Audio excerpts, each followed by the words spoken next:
Hello મિત્રો, તમારું હાર્દિક સ્વાગત છે મારી યુટ્યુબ ચેનલ એમડી એકેડમીમાં। તો આજે મિત્રો વાત કરવાના છે 29 નવેમ્બર 2024ના કરંટ અફેર માટે। અને આ જે કરંટ અફેર છે ગુજરાતની બધી જ એક્ઝામ માટે મોસ્ટ ઇમ્પોર્ટન્ટ કરંટ અફેર છે મિત્રો। તો આ કરંટની શરૂઆત કરીએ એ પહેલાં તમે મારી ચેનલને સબસ્ક્રાઈબ ના કરી હોય તો મિત્રો સબસ્ક્રાઈબ કરી લો, બાજુમાં આપેલા બેલ આઇકન ઉપર ક્લિક કરી લો, જેથી કરીને તમને કરંટ રિલેટેડ બધા જ ન્યૂઝ મળી શકે।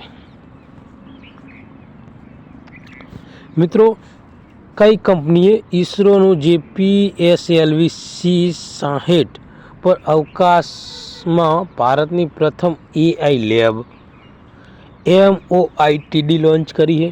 તો મિત્રો જે આ TM2 સ્પેસ નામની કંપની છે મિત્રો, એના દ્વારા ભારતની પ્રથમ AI લેબ સ્થાપિત કરવામાં આવી છે।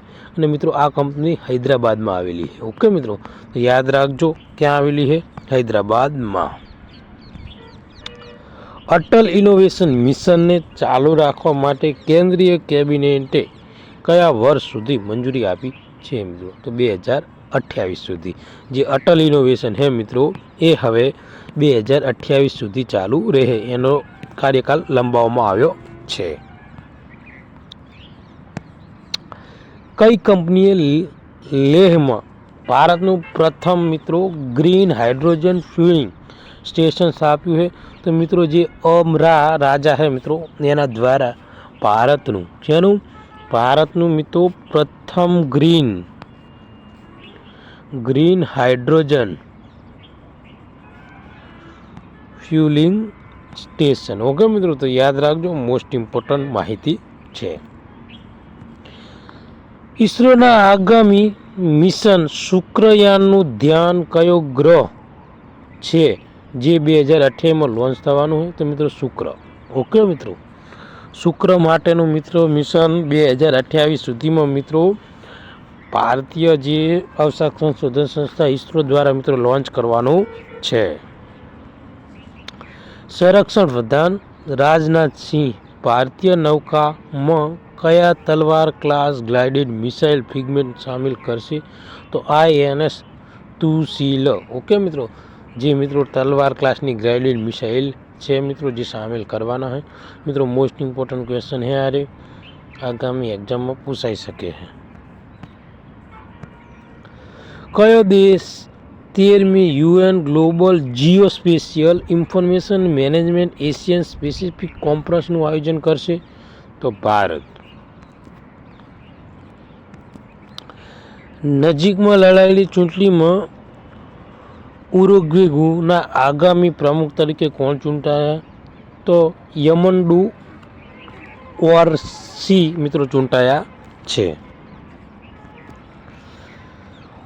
વોએસ શ્રીલંકા 2024 કોન્ફરન્સ ક્યાં યોજાઈ હતી? તો મિત્રો શ્રીલંકાની રાજધાની કોલંબો ખાતે યોજાઈ હતી।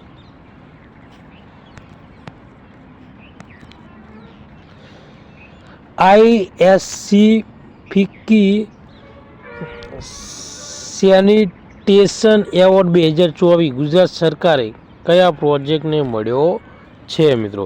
તો મિત્રો જે Gobardhan and grey water management જે ભારતનો મિત્રો પ્રોજેક્ટ છે ગુજરાતનો, એને આ એવોર્ડ મળ્યો છે મિત્રો। IMP ક્વેશ્ચન है, આગામી એક્ઝામમાં પૂછાય એવો। ઓકે મિત્રો, જે ISC ફિક્કી સેનિટેશન એવોર્ડ 2024 ગુજરાતને મળ્યો છે ગોબરધન અને ગ્રે વોટર મેનેજમેન્ટ માટે।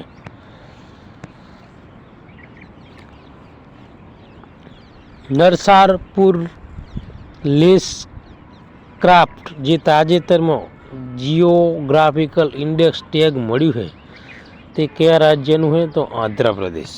ઓકે મિત્રો, કયા રાજ્ય? આંધ્રપ્રદેશ। સમાવિષ્ટ વિકાસને પ્રોત્સાહન આપવા માટે તાજેતરમાં કયા દેશે રિધાન ડિઝાઇન કાયદા સંધિ પર હસ્તાક્ષર કર્યા છે? તો ભારતે મિત્રો હાલમાં હસ્તાક્ષર કર્યા છે। તાજેતરમાં વિશ્વનો સૌથી વૃદ્ધ વ્યક્તિ જોહન ટીની સૂડનું મૃત્યુ થયું તેની ઉંમર કેટલી હતી? તો 112 વર્ષ તેની ઉંમર હતી, જે વિશ્વનો સૌથી વૃદ્ધ વ્યક્તિ હતો.